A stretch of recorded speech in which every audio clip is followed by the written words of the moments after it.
নির্বাচনের আগে ভোটটা যদি দিতে পারো তোমাদের রাস্তা সোনা দিয়ে বানাই দিলে, আর বুটের পরে ঠেঙ্গারও লাগাল পাওয়া যায় না, ঠিক না? এমন হয়নি না? হয় না? বুটের আগে বেটা দিব বুট দিত, মুরব্বী মানুষ তো কয় চাচা বুটটা একটু ভরে দেন, আগে এক গ্লাস ঠান্ডা খাইয়া যান।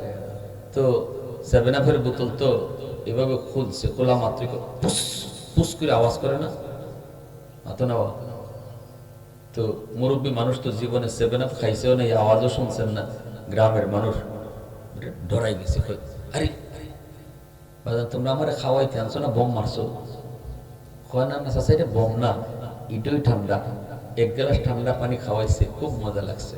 মজা লাগার পর অন্যের কইতেছে যে চাচা এখনকে বুটটা দিয়ে আসে। কয় বাজান খেত বুট দিব, যে মজার ঠান্ডা খাওয়াইছো, যেটা কইবা ইডই কয় বাইরে দিও শান্তি দিলে আনারস, যেটাই হেরাত যেটা লইয়া বইছে এইটা দিয়ে বেচারাই বুট দিয়ে আইছে। আওয়ার পরে বেটা আরেকটু মন চাইছে, এক গ্লাস ঠান্ডা খাইব আর কি। আইয়া কইতেছে বাবা আমারে আরেকটা গ্লাস দিবানি, তোমরা যে মার্কাত কইছো এই মার্কাতে বুটটা দিয়েছি, আরেকটা গ্লাস দিবানি। কি তা ওহন চিনে না, কয় না ওই যে খাওয়াইছিলা যে, কারণ নাম কও না। ও বাবা রে, মুরব্বী মানুষ, পুরান মানুষ, আগের যুগের মানুষ, নাম মনে থাকে না। ওই যে পুস করে উঠছিল, ওইটা কি করে উঠছিল, ও পুস যে করে উঠছিল এটা। তখন ওই যুবক ফোনতে কয় ও চাচা এটা বুটের আগেও ফুস করে, বুটের ভরে ফুস করে না, ঠিক না? আমাদের হালত তো এরকম। আবু সুফিয়ান লিডার হইও, কাফির হইল, তার চিন্তায় পড়ে গেছে এখন কি কই, যদি কই মোহাম্মদ খারাপ একবার মিশা কথা, আরো যদি 5-7জন মানুষ মক্কার এখানে পায় সবাই কব মোহাম্মদ ভালো, তাইলে আমি একটা কালা রইব। তো আবার যদি কই মোহাম্মদ ভালো তাহলেও বিপদ, কইব ভালো যদি কওতে মানো না কেনে, ঠিক না? এখন আবু সুফিয়ান লিডার মানুষ, জবাব দিব কি? ফাঁকে দিয়ে জবাব দেয়, ফাঁকে দিয়ে ফারাবাসে সিফাত করছে, তো হাও কয় না, নাও কইতে পারে না। এমন কিছু প্রশ্ন আছে কিন্তু হাও কোন জানে, নাও কোন জানে, বড় বিপদ এই ধরনের প্রশ্ন। মেসাবরা ধরে লয়ে গেছে, আপনারা কি অসুবিধা দিতেছে? একজন হুজুরে ধরে লয়ে গেছে পুলিশে, হুজুর নির্দোষ, বড় বড় হুজুর গেছেন সারাইবার জন্য, গেছে পরে বড় হুজুরে কইতেছে মাননীয় আদালত, আমার হুজুর খুব গরিব মানুষ, উকিল মুকিল ধরা সম্ভব না, আর আমার মাদ্রাসা উস্তাদ, উকিলেতে আমিই করবো। এমনি আসামি এই পক্ষের বাদী পক্ষের উকিলে কয় অবজেকশন ইওর অনার, কোর্টে এসে যদি উকিলাতি করতে হয় বুরকা ফিন্দা লাগবে, টাই টাকা লাগবে, উকিলাতি সার্টিফিকেট থাকা লাগবে, এসে অনেক কিছু।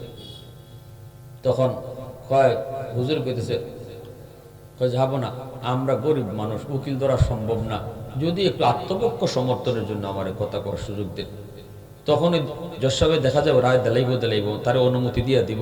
তখন ওই বাদী পক্ষের উকিল কয় যাবো না, মাননীয় আদালত তারে আপনি ফোরের অনুমতি দিবেন, আগে আমি তারে কয়েকটা প্রশ্ন করবো, যদি উনি আমার প্রশ্নের জবাব দিতে পারে তাইলে আমি আপনার কইব যে অনুমতি দেন। কই কি যখনই কইছে যে না আপনি আপনি এখানে যে উকিলাতি করবেন, উকিলাতি যে করতে আসবেন, আপনার সার্টিফিকেট, আপনার এই সেই আগর বাগর যখন কথা কইতে চাইছে, তখন হুজুর ওকে আপনি আমার কি প্রশ্ন করবেন এটা করেন না, কয় আমি আপনার প্রশ্ন করবো, আপনি হ্যাঁ অথবা না এই দুইটার একটা উত্তর দিয়ে জবাব দেবেন, বাড়তি কোনো কথা কইবেন না। কারণ আপনার হুজুররা আম্মা বাত কইয়ে যদি শুরু করেন কথা, এটা যে কই ফোন তো লইয়া যাইবেন, এটা তো ওয়াজনসিয়তে আমরা শুনি, কই যে জান লইয়া আপনি হয় হ্যাঁ অথবা না এই দুইটার কইয়া দুইটার একটা কইয়া জবাব দিবেন, বাড়তি কোনো কথা কইতে পারতেন না। তখন বড় হুজুরে কইতেছে কয় ভাই এটা কেমন কথা কইলে, বহু কথা আছে এমন যেটা হাও কইলেও বিপদ, না কইলেও বিপদ, হা দিয়েও জবাব দেওয়া যায় না, না দিয়েও জবাব দেওয়া যায় না। কয় জি না, দুনিয়াতে এমন কোনো কথাই নেই, দুনিয়াতে এমন কোনো কথাই নেই, সব কথা হয় হ্যাঁ অথবা না কইয়া জবাব দেওয়া যাবে। বড় হুজুর কয় তাই নাকি, তা আমি আপনার একটা প্রশ্ন করি, আপনি হ্যাঁ অথবা না কইয়া জবাব দিলাইয়েন, করেন করেন কোনো সমস্যা নাই। তখনই বড় হুজুর কয় আচ্ছা তে আপনি জবাব দিন, মাননীয় আদালত আপনি শুনলেন, উনি হ্যাঁ অথবা না করে জবাব দিব। করেন আপনার আব্বাই যে মসজিদে গিয়ে মানুষের জুতা চুরি করতো, এই অভ্যাসটা আপনার আব্বার এখনো আসেনি না নাই? এখন যদি কয় আছে তাইলে বাপ আগেও জুতা চুর এখনো জুতা চুর, আর যদি কয় নাই তাইলে আগে জুতা চুর ঠিকই আছিল এখন আর করে না। বুঝছেন ঘটনা? বুঝছেন? হা অথবা না কই আর বাপের বুত্তিরই জব দিতে পারবো। ফারাবাসের সিফা বুঝেন না, হুজুরের সাথে আইসে টেক্কা লইতে। হুজুরের মাথার যে আল্লাহ কি বুদ্ধি রাখছে, আপনার বাপে যে মসজিদে জুতা চুরি করতো এই অভ্যাসটা আসেনি না নাই? হা কইলে বিপদ, না কইলে বিপদ। হা কইলে আগেও জুতা চুর এখনো জুতা চুরি করে, আর না কইলে আগে করতো ঠিক এখন করে না। তখন উকিল মুখ আর ইবাই নিতে পারে না, হিবাই নিতে পারে না। এমনি হুজুর মাননীয় আদালত দেখুন তার সেরা নমুনা দেখুন, লড়াইতে পারে না। হা কো না, হা কইল বিপদ, না কো না, না এটাও না। তখন মাননীয় আদালত সারেন্ডার করলাম, মাফ চাই, হুজুর হতে ফিসি দিয়ে আর লাগতাম না, হুজুরদের ফিসে আর লাগতাম না।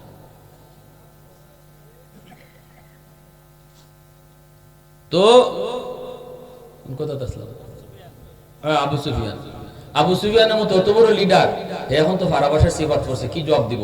তখনই আবু সুফিয়ান কয় খারাপ, ওটা জবাব দিয়া দেই। কয় মাননীয় জাহাপনা, মুহাম্মদ ভালো না খারাপ আমি কিছুই বলবো না, তবে মুহাম্মদের একটা কথা আমি আপনারে শোনাই, এই কথাটা শোনার পর আপনি সিদ্ধান্ত নিবেন মুহাম্মদ ভালো না খারাপ। আমি বলতাম কত বড় সালাক্কা বান্দর দেখছেন? না না নাউজুবিল্লাহ, বেশি কোন দিত না, উনি পরে সাহাবী হয়ে গেছেন। এর মাথায় হ্যাং মারছে, দরবারে যারা ছিল প্রত্যেকের মাথায় হ্যাং মারলো। আবু সুফিয়ান নীরব বানায় দিল। জাহাপনা এবার আপনি বলেন, এতটুকু সময়ের ভিতরে এত হাজার হাজার হাজার হাজার মাইল পাড়ি দেওয়া একজন মানুষের পক্ষে কেমনে সম্ভব? এমন কথা যে কয় সে ভালো না খারাপ আপনি সিদ্ধান্ত নিবেন, আমি কিছু বলবো না, আমি কিছু বলবো না। তখনই রোম সম্রাট কয়, ঘটনা তো অত্যন্ত জটিল, এটা কেমন করে সম্ভব, কেমন করে সম্ভব? বাদশাহ জিম ধরে ফেলছে, দরবারের সবাই জিম ধরে ফেললো। ওই অবস্থায় একজন খ্রিস্টান পাদ্রী দাঁড়ায় বলতেছে, জাহাপনা আপনি যদি আমাকে একটু সুযোগ দেন, আমি আরবি ভাইকে একটা প্রশ্ন করব। করো। তখন খ্রিস্টান পাদ্রী ডাক দিয়ে কয়, ভাই বাড়ি কই আপনার? কইলেন কই মক্কায়। মুহাম্মদুর রাসূলুল্লাহকে চিনেন? কয় হ্যাঁ। মুহাম্মদ যেই রাত্রে এই ভ্রমণ করছেন, এই রাত্রের তারিখটা কি আপনার মনে আসেনি? তখনই আবু সুফিয়ান কয়, মনে থাকবে না কেন? তারিখটা হলো রজব মাসের 26 তারিখ দিবাগত রাত। যেই মাত্র রজব মাসের 26 তারিখ দিবাগত রাতের কথা কইছি, তখন ওই খ্রিস্টান পাদ্রী ডাক দিয়া কয়, জাহাপনা এটা যদি গেল রজব মাসের 26 তারিখ দিবাগত রাতের ঘটনা হয়, তাহলে এই রাত্রের জ্বলন্ত সাক্ষী হলাম আমি নিজে। আল্লাহু আকবার। কেমনে কিভাবে একটু বুঝে কও। তখন পাদ্রী কই, আমি মসজিদে আকসার খাদিম, আমি খাদিম।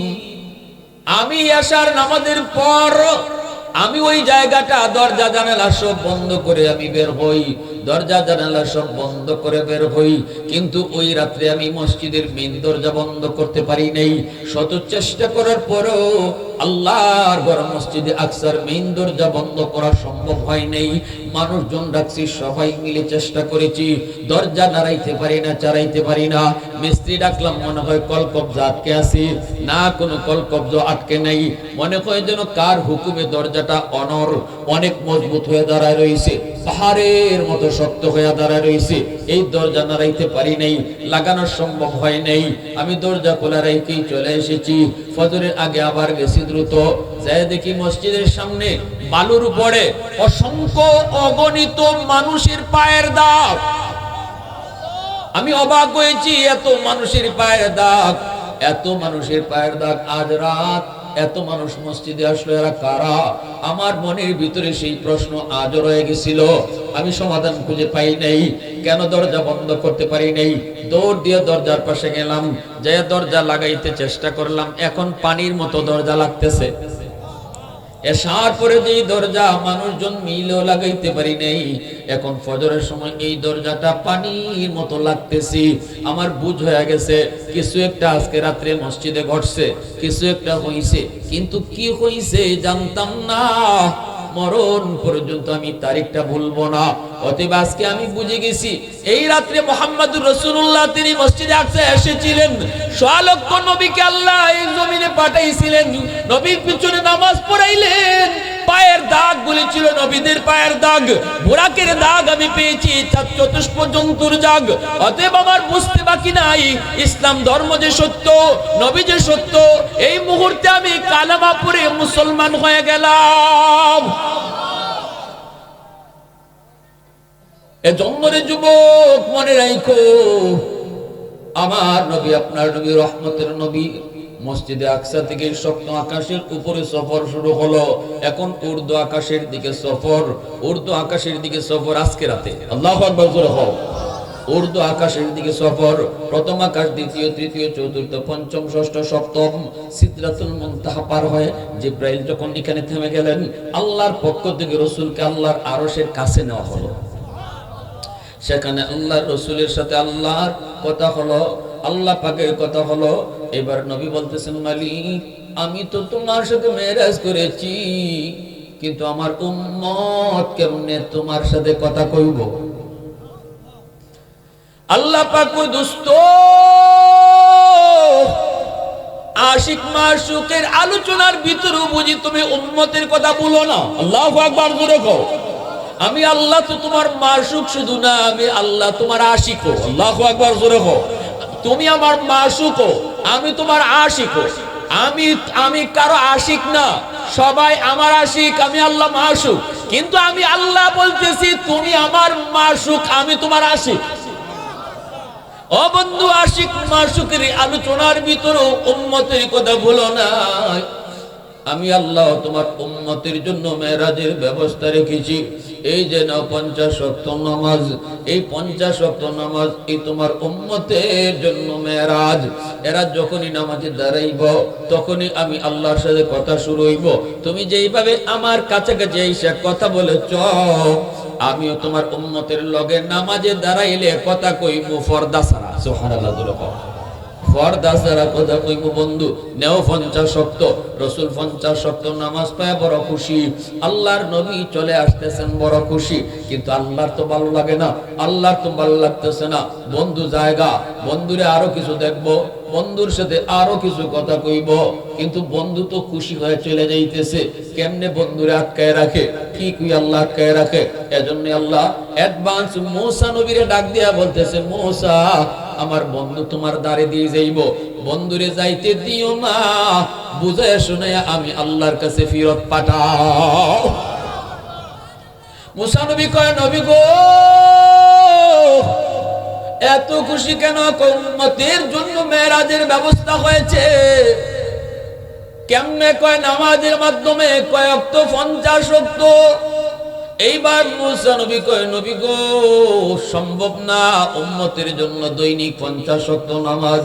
আপনি তো খুশিতে আপনি সারাই লিখছেন, তাড়াতাড়ি নামাজ কমায় আনেন। নবী কয়, হয় এটা তো আমিও বুঝছি না, সারাদিন দেখলে নামাজই পড়া লাগবো, কাম করব কখন করব? তাড়াতাড়ি রাসূল আবার আল্লাহর কাছে আসলেন। আল্লাহ পাক তখন কুদরতি মুচকি হাসি দিয়ে কয়, দোস্ত কেন আসছো? রাসূল কয়, মালিক, নামাজ বেশি হয়ে গেছে, একটু কমায়া দাও। আল্লাহ পাক কয়, দোস্ত নাও, 5 ওয়াক্ত কমায়া দিলাম। এইবার রাসূল 45 ওয়াক্ত নিয়ে আসতেছেন। আল্লাহ তখনও মুসা নবীর কয়, মুসা, আমার দোস্ত জায়গা তো। সুবহানাল্লাহ। আমার দোস্ত জায়গা, আমার দেখা তো এখনো মন ভরছে না, কথা কইয়া এখনো কথা বলা স্বাদ মিটে নেই। দোস্তরে আবার তুমি বুঝায় ফিরত পাঠাও। মুসা নবী কয়, নবী গো, 45 ওয়াক্ত অনেক বেশি, কমান। নবী আবার আসলেন। আল্লাহ পাক কয়, দোস্ত কেন আসছো? রাসূল কে, আল্লাহ আরো কিছু কমান। তখন আল্লাহ পাক কয় নেও আরো 5 ওয়াক্ত কমাইলাম, 40 ওয়াক্ত নিয়ে আসতেছে আল্লাহ। তখনও মুসার কয় মুসা যাইতে দিও না, বন্ধুরে যাইতে দিও না, দিও না, আবার ফাটাও। সুবহানাল্লাহ। এইভাবে আল্লাহ পাক রব্বুল আলামিন মুসা নবীর কয়া কয়া কয়া কয়া দুস্তর 9 বার নিলেন আর আনলেন, 9 বার নিলেন আনলেন। আল্লাহ তো একবারেই 45 ওয়াক্ত কমাইতে পারেন, কিন্তু 9 বার কেন নিলেন আনলেন? 5 করে আল্লাহ কেন কমাইলেন?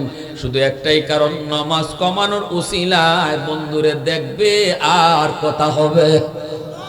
আওয়াজ দেয়া কয় না সুবহানাল্লাহ, आरो जोर कौन सुबहान अल्लाह। तो दिल में तो आता है समझ में नहीं आता,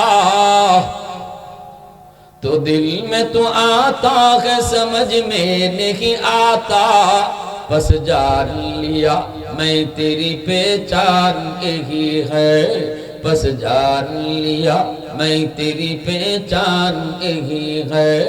उल्फत में बराबर के वफा हो के जफा हो, हर चीज में लज्जत खजा कर दिल में मजा हो, हर चीज में लज्जत खजा कर दिल में मजा हो।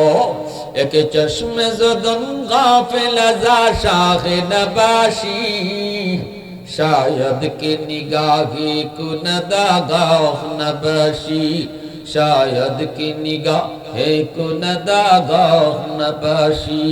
মুসলমানের আওয়াজ দেখো আল্লাহু আকবার। এখন 5 ওয়াক্ত লিয়ে নবী জানগা, তখনও আল্লাহ মুসা নবীর কয় মুসা দেখো তো আরেকবার নি ফাটা দিয়ে যায়। মুসা নবী কোন নবী গো কয় ওয়াক্ত রইছে? 5 ওয়াক্ত। 5 ওয়াক্ত আপনি উম্মতের জন্য কঠিন হইব, আরো কিছু কমা। রাসূল কয় ভাই মাফ চাই, যতবার গেছি আল্লাহ 5 করে কমাইছেন, এখন রইছি আমার পুঞ্জি জোরে কর। এখন যদি গিয়া কয় আল্লাহ কমান, আল্লাহ যদি আগের তালে তালেই 5 করে কমাই দিতে তাই না, আমি আর যাইতে রাজি না, যাও হইছে হইছে। মুসা নবী কই নবী গো আপনি যান, আমি ফাটাইতেছি না তো, মেসেজ আইছে। খালি হাতে আল্লাহ ফিরত দিবে না, কিছু না কিছু আছে। তো একটা বুদ্ধি শিখিয়ে দিই, আপনি যে এখন যাবেন, গেলে পরে যখন আল্লাহ জিজ্ঞেস করবে দোস্ত আবার কেন আসছো, তখন আপনি কইবেন আল্লাহ 9 বার আইছি, আমি কইছি কেন আইছি, এখন আমি কইতাম না, তুমি কও কেন আইছি। আল্লাহর নবী যখন গেলেন, আল্লাহ পাক জিজ্ঞেস করে রাসূলকে আল্লাহ তুমি কও, 9 বার তো আমি কইছি, এখন তুমি কও।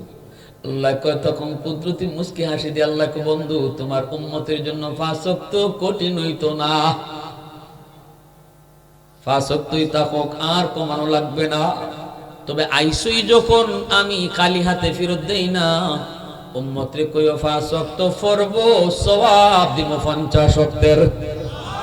সুবহানাল্লাহ। আওয়াজ দে আওয়াজ দে আওয়াজ দে, আর আল্লাহু আকবার। উম্মতকে জানায় দিও 5 ওয়াক্ত পড়ব, সওয়াব দিব 50 ওয়াক্তের।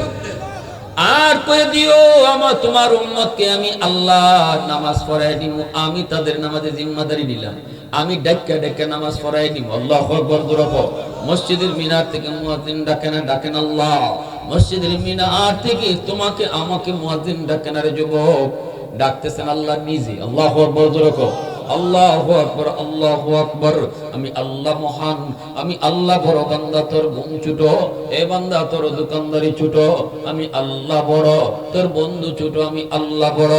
তোর কাম ছোট, আমি আল্লাহ বড়। আয় বান্দা আমার কদমে সেজদা দিয়ে দাও, আয় আমার কদমে সেজদা দিয়ে দাও। কদমে সেজদা দিবা, এরপরে দুনিয়ার কামে লিপ্ত হবা, দোকানদারি করো, কদমে সেজদা দিয়ে দাও আল্লাহর, এরপরে আবার দোকানদারি করো। মাফি কম দিও না, মিছা কইও না। পুরা দোকানদারির টাইমটারে আল্লাহ খুশি হইয়া নফল নামাজের ভিতরে ঢুকাইয়া দিব। ঘুম ঘুম ঘুম মেশার নামাজটা তুমি পড়ছো, ফজরের নামাজটা আল্লাহর কদমে সেজদা দিয়ে আসো। আল্লাহ কয় বান্দা মাঝখানে তুই ঘুমাইছো, এই ঘুমটার ঘুম রাখতাম না, এই ঘুমটারে নফল নামাজের ভিতরে ঢুকাইয়া দিব। فإذا قضيت الصلاة فانتشروا في الأرض وابتغوا من فضل الله। ইকতা আল্লাহর নির্দেশ। আমার হুকুম নামাজ আদায় করার পর তোমরা জীবিকা তালাশে বের হও, দোকানদার দোকানে যাও, চাকরিজীবী চাকরি টেবিলে যাও, গাড়িওয়ালা গাড়ি নিয়ে বের হও, কৃষক তুমি জমিতে যাও। এটা আল্লাহর নির্দেশ। আজান হলে আবার তুমি নামাজে দাঁড়ায় যাও। তখন এই দুনিয়ার কামটার দুনিয়া থাকে না, দুনিয়ার কাম তখন বন্দিগি হয়ে যায়। এজন্যই জিন্দিগিরে বন্দিগি বানাইবার লাগি আল্লাহ মানুষ বানাইছে, খালি নামাজ পইরা আর মন যেবা চাইবা চলবার লাগি না। আল্লাহ মানুষ বানাইছে গোটা জিন্দিগিরে বন্দিগি বানাইবার লাগি। জিন্দিগি বন্দিগি হয় কি করে? তোমার গুমরে ইবাদত বানাও, তোমার খাওয়ানরে ইবাদত বানাও, তোমার হাসিরে ইবাদত বানাও, তোমার কান্নারে ইবাদত বানাও।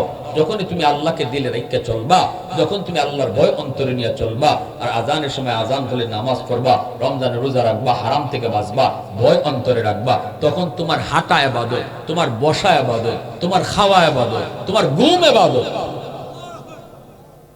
এ যুবক, ভার্সিটিতে বইরা শহীদ উসমান হাদি যদি আল্লাহরে খুশি করে চলতে পারলো, তুমি কেন পারবা না? তোমার মতোই তো কলেজে পড়ে, ভার্সিটিতে পড়ে উসমান হাদি যদি আল্লাহরে খুশি করতে পারলো, ভার্সিটিতে পড়ে যদি সে নামাজি, পাক্কা নামাজি থাকতে পারলো, দিলের ভিতরে আল্লাহর ভয় নিয়ে চলতে পারলো, দিলের ভিতরে আল্লাহর প্রেম নিয়ে চলতে পারলো, তুমি কেন পারবা না? যুবক, যৌবন কাল এমন এক ইবাদতের বয়স, একজন যুবক খুব সহজে আল্লাহর ওলি হয়ে যায়। কারণ যৌবনের ইবাদত যুবককে দ্রুত আল্লাহর ওলি বানায় দেয়। হাজারো বৃদ্ধ মানুষের সেজদা যদি এক পাল্লায় রাখা হয়, আর একজন যুবকের সেজদা এক পাল্লায় রাখা হয়, যুবকের সেজদার পাল্লা ভারী হয়ে যায়। লা ওয়ারআ কাল কাফি আও কামা ক্বাল নবী আলাইহিস সালাম। এজন্য আল্লাহ রাসূল বলছে, শক্তি ছিল, সামর্থ্য ছিল যার গুনাহ করার, এরপরেও যে গুনাহ করে না আল্লাহর ডরে, সে ওই বয়সী আল্লাহর ওলি হয়ে যায়। তাহলে পাঁচ ওয়াক্ত নামাজ দরকার আছে না? না, পাঁচ ওয়াক্ত পড়লে কয় ওয়াক্তের সওয়াব? জোরে কও। নামাজি যখন মারা যাইব, একটা হাদিস শুনেন, তখন আল্লাহ কইব নাম কানাউমাতিল আরুস। নামাজি যখন মারা যায়, তখন আল্লাহ নামাজিরে কয় কি, নামাজি তুমি মরছো না, তুমি ঘুমাইতেছো যেইভাবে বাসর ঘরে দামান ঘুমায়, জামাই ঘুমায়, এইভাবেই আমি আল্লাহ তোমারে ঘুম পাড়াইয়া দিছি। কারণ নামাজি দুনিয়াতে নামাজের টেনশনে ঠিক মতো ঘুমাইতে পারছে না। জোহরের নামাজ পইরা খাওয়া দাওয়া করে ঘুমাইল, তৃপ্তি মিটায় ঘুমায় না, কখন জানি আসরে আজান হয়ে যায়।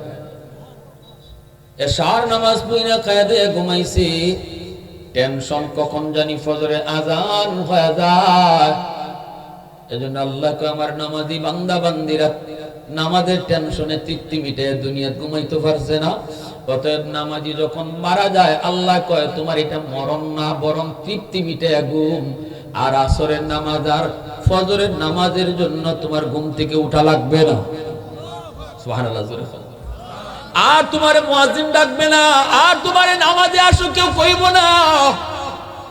আসরের জন্য, ফজরের জন্য বহু ঘুম তোমার নষ্ট হইছে।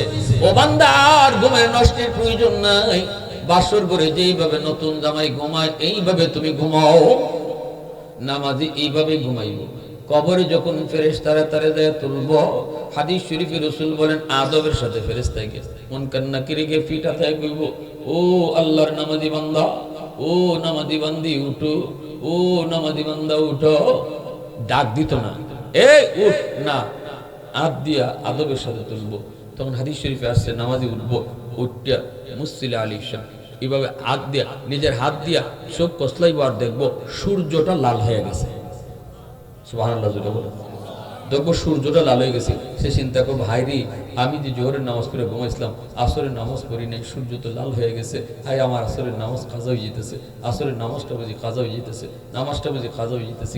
তখনই ফেরেশতাদেরকে কইব, তোমরা কারা, তাড়াতাড়ি হও, আমার নামাজ কাজা হয়ে যেতেছে, আমার নামাজটা পড়তে দাও। ফেরেশতারা খুব, আল্লাহ নামাজি বান্দা, এটা কবর জগৎ, আলমে বরজখ, এখানে নামাজ লাগবে না, নামাজ নাই। রাসূল বলেন নামাজ পাগল বান্দা বান্দি ফেরেশতাদের কথা বিশ্বাস করতো না। সুবহানাল্লাহ জোরে বলেন, বিশ্বাসই করতো না। বিশ্বাস না কইরা দাউনি ফাউসাল্লি, ডাকত ধাক্কা দিলাইব ফেরেশতারে, ফেরেশতারে ধাক্কা দিয়া কইব তোমরা আমার নামাজ কাজা করাইবার জন্য আইছো, ধাক্কা দিয়া কবরে নামাজে দাঁড়াই দিই। যারা দুনিয়াতে নামাজের পাগল ছিল, আজান হলে যারা মসজিদে যেত, তাদের মরণ হয় না, তাদের মরণ হয় নতুন জামাইয়ের ঘুম। আর কবরে ফেরেশতারা প্রশ্ন করার আগেই সে কবরে নামাজে দাঁড়াই দিবে। এই আজকের রাত, এই নামাজ আল্লাহ রাসূল আমরা লাগে লই আইছেন।